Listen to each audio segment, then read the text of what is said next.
श्रीराम समर्थ।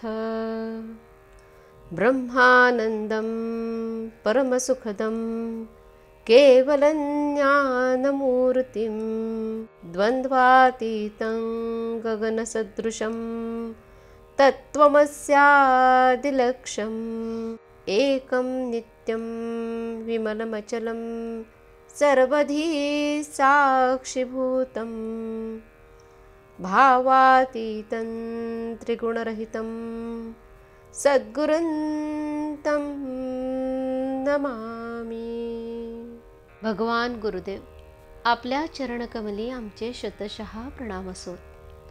आम्हा संसारी लोकांच्या आत्मकल्याणासाठी अहोरात्र झटणे हेच आपले जीवनचरित्र होय। आम्ही आपले खरे मानसपुत्र आहोत। आपण भगवंताचे नामधन आमच्यासाठी ठेवले आहे। त्या नामात गोडी उत्पन्न व्हावी आणि आमचे मन नामात रंगून जावे, हीच आमची आपल्या चरणी एकमेव प्रार्थना आहे। जय जय रघुवीर समर्थ। प्रपंचातले आपलेपण भगवंताकडे वळवा। प्रेम हे सर्वांना उपजतच येत असते। हा माझा मुलगा, ही माझी मुलगी यांच्यावर प्रेम कसे करावे हे कोणी शिकवावे लागत नाही। एकदा आपले मानले की प्रेम आपोआप निर्माण होते। पण हे प्रेम सुद्धा खरे बघितले तर स्वार्थी आहे। मुलगा ऐकत नाही, तो वाटेल तसं वागतो, ही आपण तक्रार करतो। त्याच्यावर जर आपले खरे प्रेम असेल तर आपण तशी तक्रार करणार नाही। परंतु त्याच्या मागे हा माझे ऐकत नाही, हा अहंकार, स्वार्थ आहे। एक गृहस्थ मला भेटले। त्यांना मी विचारले, झाले का मुलाचे लग्न? ते म्हणाले, नाही, उद्या आहे।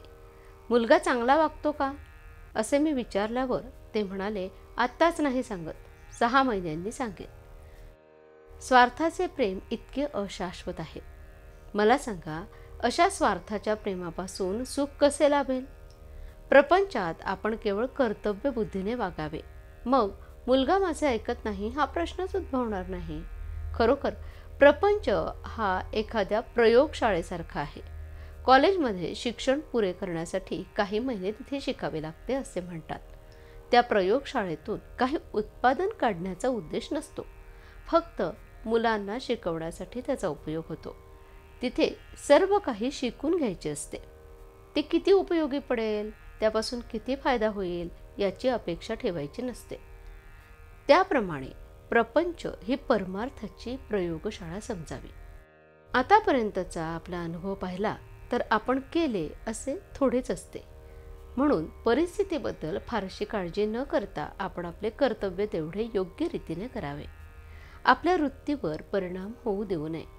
प्रत्येक गोष्ट घडायला योग्य काळवेळ यायला लागतो, तेव्हा कर्तव्य बुद्धीने वागून काय ते करा आणि भगवंता हा प्रपंच तुझ्या इच्छेने चालला आहे असे म्हणा, म्हणजे आपोआप भगवंताचे प्रेम लागेल।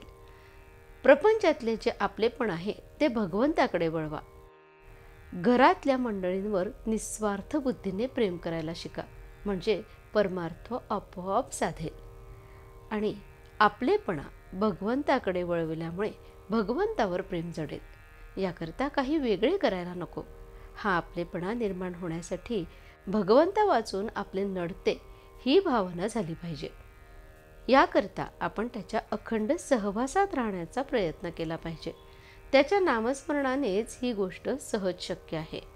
आजचे बोधवचन: वाचलेले विसरेल, पाहिलेले विसरेल, कृती केलेली विसरेल, पण अंतःकरणात घट्ट धरलेले नाम कधी विसरायचे नाही।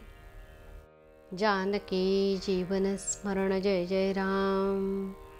श्रीराम समर्थ।